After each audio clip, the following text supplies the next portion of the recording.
guys, it's Red Lightning and welcome to another episode of Life, but this time it's a two-part Christmas special. This is part 1. Okay, so we should just get started. Today we're going to be talking about, we should start with the song of the day.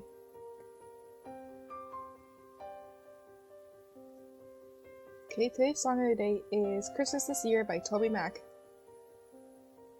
This Christmas single by Christian Grammy Award-winning record artist, produced and songwriter TobyMac features Sixpence None the Richer vocalist Line Nash. I can't really say this name.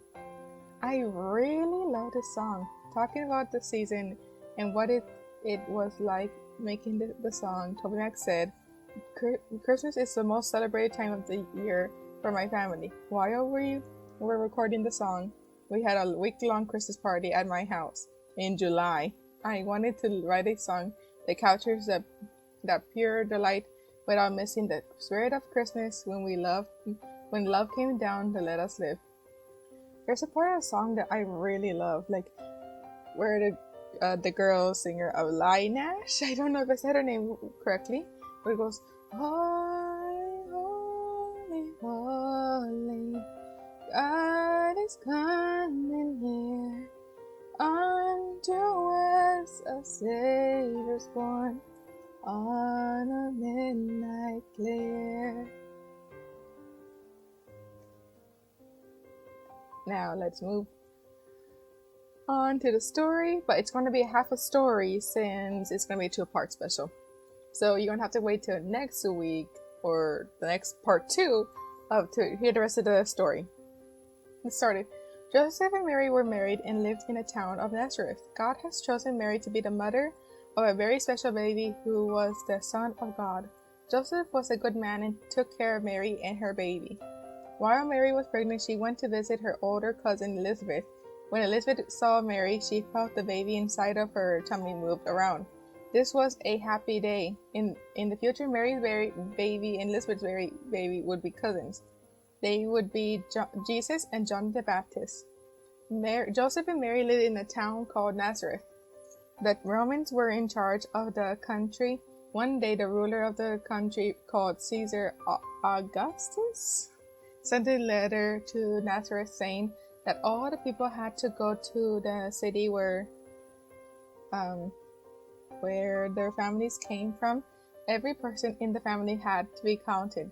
This was called the census. He wanted to know exactly how many people there were because he wanted everyone to pay taxes. Joseph and his family had come from a little town called Bethlehem. Sorry, my dogs are fighting outside the door. Or playing. Sometimes they're playing, sometimes they're fighting, so okay. Bethlehem was a long way from Nazareth. Of course, there were no planes or cars back then. People had to walk or ride animals because Joseph and Mary wanted to do what the king commanded. They packed up their things. Mary rode a donkey while Joseph walked beside her. They began their trip to Bethlehem. Or Bethlehem? Sorry, I was watching the star yesterday. When they arrived, they found the roads were very crowded with people. They looked and looked for a place to stay, but all the inns were full. It was growing very late. Mary was tired. It was almost time for her baby to be born. Joseph was also tired and needed a place to rest. God had not forgotten Mary and Joseph. Joseph saw a place kind of like a shed or a barn where the animals were kept. There's an ice cream truck outside my house now. Animals were kept.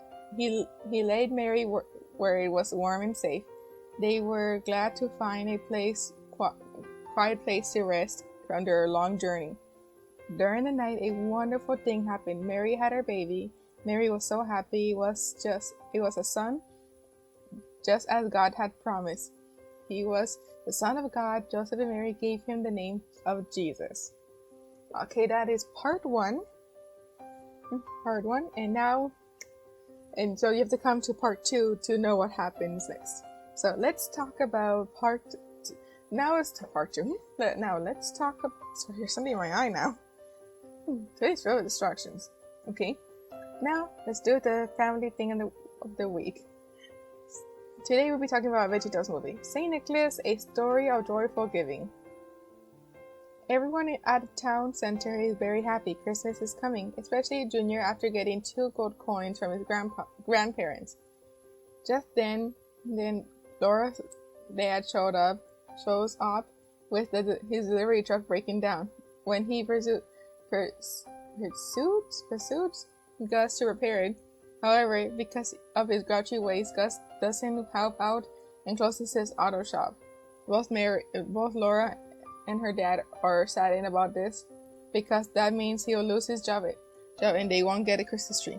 Junior suggests that Santa can help out, but Bob doesn't really think that's going to work. He then decides to tell everyone at the center about the story of Nicholas, the origins of Santa. The story starts at ancient Greece, which is now part of Turkey, and focuses on a small boy who lives with happy and caring parents. However, he didn't understand why his parents like to help out a lot towards others. Later that afternoon, Nicholas was fishing by the pier with his father when they spotted Gustav, who I can't really say this name. Grouchy Gloud fired one of his employees, and the employee's daughters were worried about what happened. Nicholas' father gave the fired employee free fish, much to Gustav's appall. Later that night, Nicholas' parents had a call from someone who was sick and needed help. Nicholas was worried that something might happen, which his protections can't read these words were right. When he heard his parents die from the illness, Nicholas was left with wealth, but no family, with the exception of his servant Octavius. Gustav came back and asked Nicholas how he will run the fishing business now his dad is gone. He decided to do the same thing by giving fish away, but one of Gustav's henchmen stole a basket of fish away from Nicholas, and everyone was asking for some. With no other way, he runs away to a ship and sailed off to escape the calamity. Nicholas decides to head to Bethlehem so he can find out what his parents were talking about, helping others. He eventually figures out when he spotted a church where Jesus was born, and a nun told him about the goodness about helping others.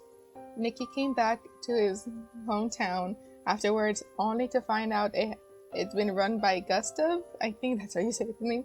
He later told Octavius about what happened. The servant knows about it as well.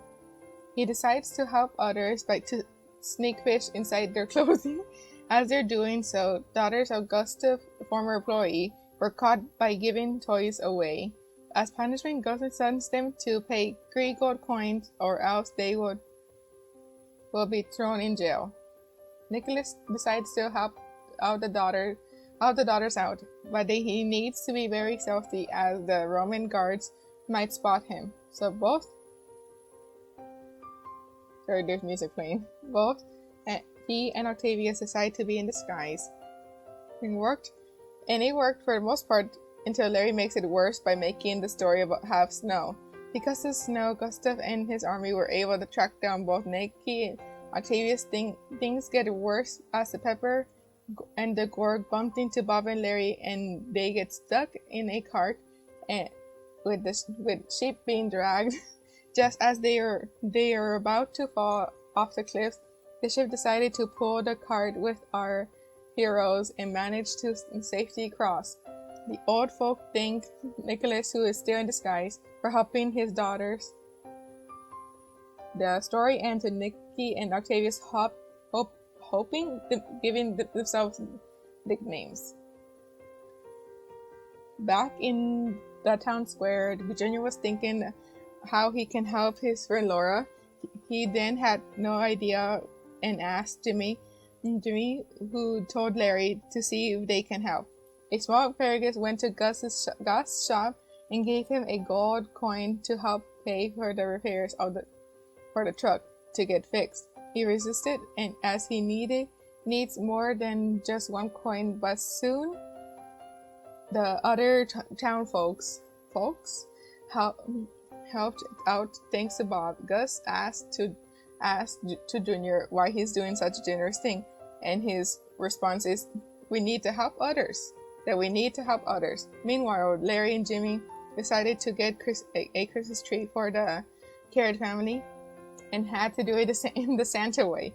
The Carrot family were surprised that they got the truck fixed, as well as having a Christmas tree. Veggies felt happy to help out. Well, that is all for the Christmas special, part 1 of the Christmas special. See you for the part 2, and you're gonna be seeing some words in 3, 2, 1.